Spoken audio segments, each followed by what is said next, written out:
Terminamos aquí con el desarrollo de la unidad o del tema dedicado a Mesopotamia. En concreto vamos a hablar hoy sobre la cultura y el arte en esta zona de Asia, en la zona de Mesopotamia.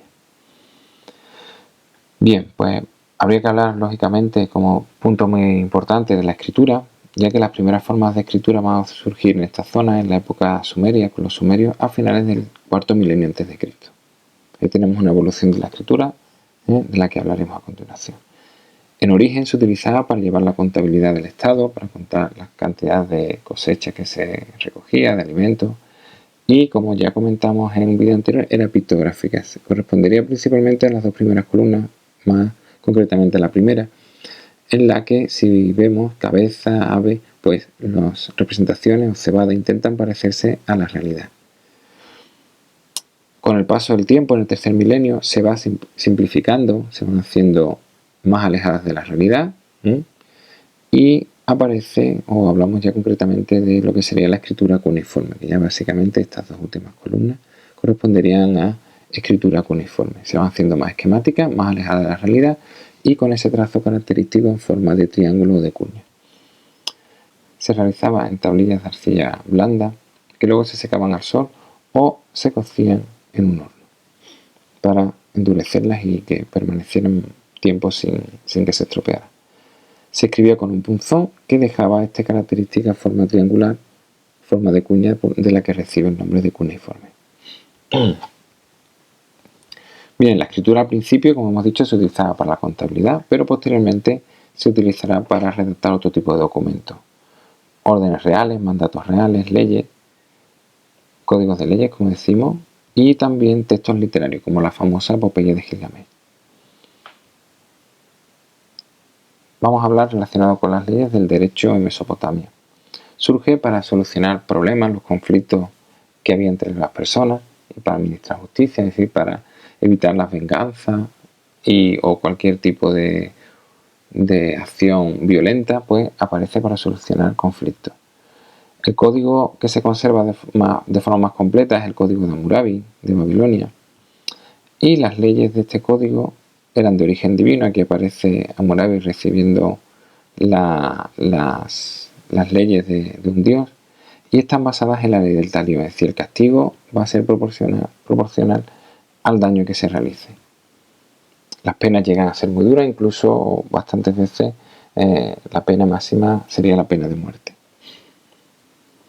Bien, habría que hablar también de la ciencia, ya que los mesopotámicos desarrollaron varias ciencias, entre ellas, por ejemplo, las matemáticas, ya que van a dedicarse a llevar la contabilidad o a medir las tierras. Aparecerán elementos de trigonometría, de cálculo de área.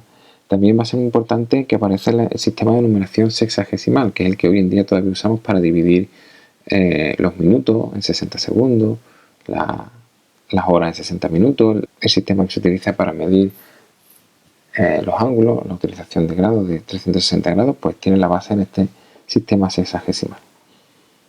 Van a impulsar también la astronomía, sabían predecir eclipses de sol y de luna y crearon calendario muy exacto. Y también practicaban la medicina. Eso lo conocemos por restos que han quedado de textos, fórmulas en las que aparecen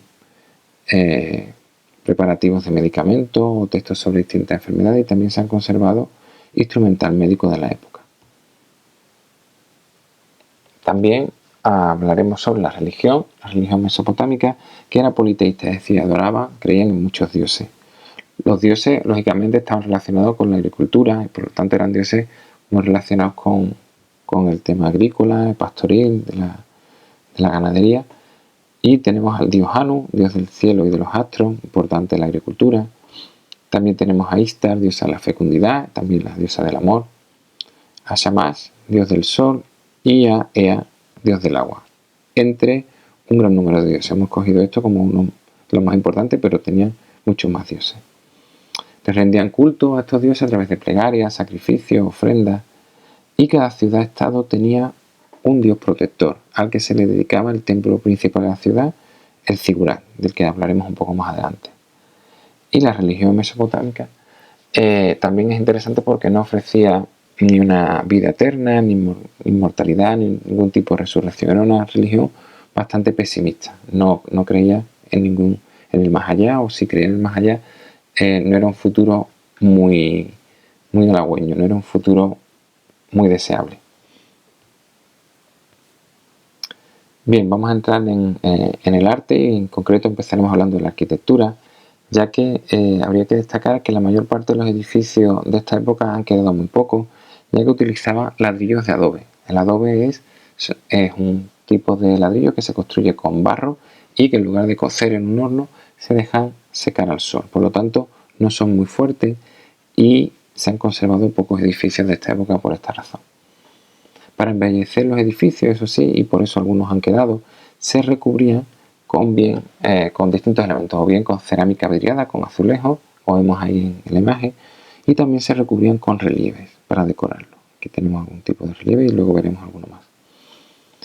Para cubrir los edificios, es decir, para techar el edificio, ellos desarrollaron, inventaron dos elementos. Por un lado, el arco de medio punto y luego la bóveda de cañón, que no es más que una sucesión de arcos de medio punto. Aquí lo podemos ver, un arco, otro arco, forman una bóveda para cubrir el techo. Eso lo inventan los mesopotámicos y luego distintas civilizaciones lo seguirán utilizando. Los principales edificios que vamos a tener de esta época, los edificios más importantes, aparte de las viviendas, es decir, edificios monumentales, pues será por un lado el palacio, que tendrá una estructura similar a la que vemos aquí, es decir, es la vivienda de los reyes y de los nobles, y su estructura estará formada normalmente por patios, un patio principal y algunos secundarios, y estancias o habitaciones alrededor de esos patios. Otro edificio importante va a ser el zigurat, el templo, que va a ser un templo, tendrá una forma de torre escalonada, es decir, una torre con escaleras para llevar a las personas a las partes más altas, y en la parte más elevada vamos a tener un templete, un santuario, donde va a estar situada la figura, la imagen del dios de cada ciudad-estado. Hablaremos también de la escultura. En concreto empezaremos hablando de las estatuas. Mira, las estatuas van a representar normalmente figuras de dioses o de gobernantes con una serie de características. Van a ser figuras, como vemos, muy rígidas, los cuerpos van a estar muy rígidos, sin ningún tipo de movimiento, con cabezas de grandes proporciones y ojos muy abiertos, muy expresivos. Luego tendremos también los relieves, habría que, como ya hemos dicho, decoraban los edificios y podríamos comentar algunas características. Son unos relieves, la figura va a estar representada de forma muy simple. Aparece un tema interesante que es la perspectiva jerárquica, que significa que los personajes más importantes, como en este caso este rey, que es Naram-Sin, va a ser mucho más grande que el resto de figuras, no porque fuera más grande en tamaño, sino porque era más importante. Es decir, las figuras más importantes se van a esculpir, van a tallarse de un tamaño mayor que el resto.